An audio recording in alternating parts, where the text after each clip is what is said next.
अंजाम ए कोशिश पता है हमें, मगर बात प्रेम की है तो क्यों ना करूं। सत्य केवल उन्हें कड़वा लगता है झूठ में जीने की जिन्हें आदत हो जाती है, और झूठ से ही जिनके स्वार्थ जुड़ जाते हैं। और अगर सुन सकते हो तो सुनो, थू है तुम्हारी ऐसी जवानी पर जो अभी तक दूध पीती है, वो भी जानवर का। जिस व्यक्ति को पशु पक्षियों की पीड़ा, उनके आंसू पड़ने नहीं आते, वो अभी अनपढ़ है। होंगी तुम्हारे पास डिग्रियां, पर वो डिग्रियां सिर्फ कागज के टुकड़े हैं, पढ़ना तुमने सीखा नहीं। इंसान होकर जानवर का दूध पीते हो, पशु पक्षियों का मांस खाते हो, इसीलिए जानवरों जैसी बुद्धि और हरकतें हैं तुम्हारी।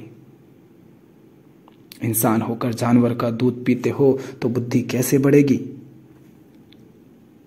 तुम कहते हो अगर मांस नहीं खाएंगे, हत्या नहीं करेंगे तो फूड चेन पूरा सिस्टम बिगड़ जाएगा। तुम फूड चेन का हवाला दे करके स्वयं को जानवर बता रहे हो, क्योंकि फूड चेन जंगल पर लागू होता है, इंसान पर नहीं। तुम कहते हो जानवर भी तो मांस खाता है ना, तो क्या तुम भी जानवर हो? अगर तुम जानवर हो तो खुद को इंसान कहना फिर बंद करो और जाकर जानवर की तरह ही रहो। जानवर मांस खाते हैं ये कह करके तुम मांस ना खाओ, या तो उन्हीं की तरह रहो, यही मूर्खतापूर्ण तर्क देना बंद करो।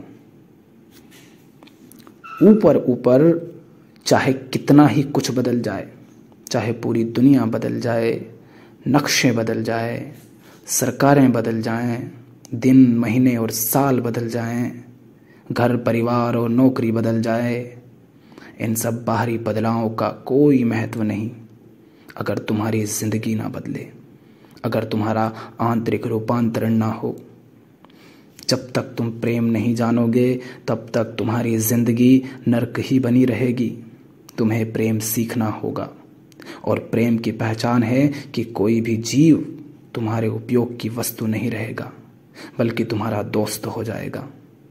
और दोस्त को कभी गुलाम बनाकर या पिंजरे में कैद करके नहीं रखा जाता है।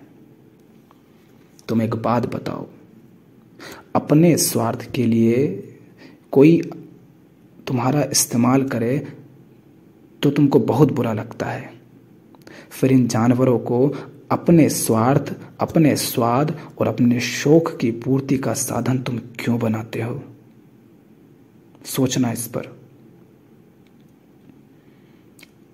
आप जिन गाय भैंस का दूध पीते हैं, बूढ़ी होने पर जब वे दूध देने लायक नहीं होती हैं तो बोझ हो जाती हैं उनके लिए जिन्होंने उनको जबरन पैदा किया था।